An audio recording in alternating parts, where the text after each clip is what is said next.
Hey everyone, welcome to Beast Reviewers. If you're new to the channel, my goal is to help you guys make your first dollar online and earn a few dollars myself through live case studies that I'll be sharing with you guys on a weekly basis to see which one works, which one doesn't work, so you can make informed decisions. So let's get started. Welcome back, everyone. We're going to be going through the user testing series. I appreciate you following along. If you haven't checked out my initial user testing review, where I go into comprehensive depth on how you're going to be using user testing and how to sign up for and pass the screening test, as well as different dashboards that they have in there and tests and whatnot. Definitely check it out after this video. As per this video, we're going to go through my first month review.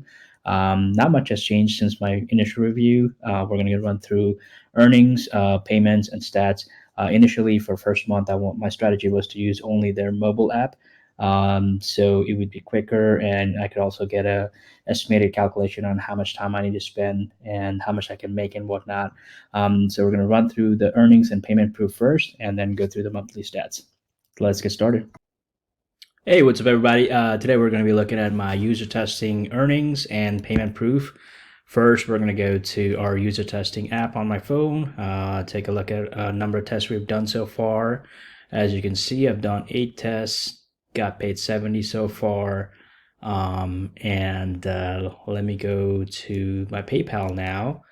And as you can see, I got paid $7 so far, so it is legit. All right, guys, here's the March 2022 stats for user testing app. I specifically used mobile only. I did not use the tablet or desktop to take the test. As you can see, pre-tax, I earned about $70, and total time spent was approximately 4 hours. And earnings per hour would be roughly about $17.50 pre-tax. And I was qualified for 7 tests, and the testing time was for approximately 90 minutes. These were the 10-minute tests. So I took a little over 10 minutes to explain a few things. So I rounded up to 90 minutes when it came down to testing time. That being said, number of test screenings was about approximately 225 tests. And that took about 115 minutes for me. So as you can see, majority of the time was spent screening for the 7 tests that I was qualified to. That's where kind of a drawback is when it comes to user testing. And as you can see from the breakdown on the calendar, the first 2 weeks were fantastic. I pretty much got a test every day.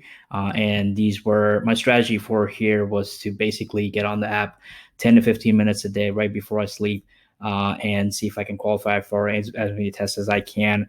In the first 2 weeks, they're really great. I would qualify for a test or two. And then, as you can see, the last 3 weeks or 2.5 weeks, it's been kind of slow, actually. They pretty much ran out of tests on the last week of March, and last 3 and 4 weeks of March. So whatever test that came along, I took them, but I was not qualified for them. So that's why I didn't make a lot of money on those at that point. So definitely that was a drawback or bummer in my opinion. But overall, as you can see, for whatever hours I worked, I got paid $750. So I think it's an excellent side gig, and a side hustle if you want to just whenever you're free, jump on their app and try to see if you can qualify and make some money. So it's fantastic. I would recommend to anybody. And this doesn't even include the desktop and tablet test. So yeah, go at it. All right, folks. Hope it was helpful, and don't forget to check out my other videos on this topic in my channel. And if you got value, then definitely hit that like button and subscribe to my channel if you want to get more information like these in the future. Have a good one.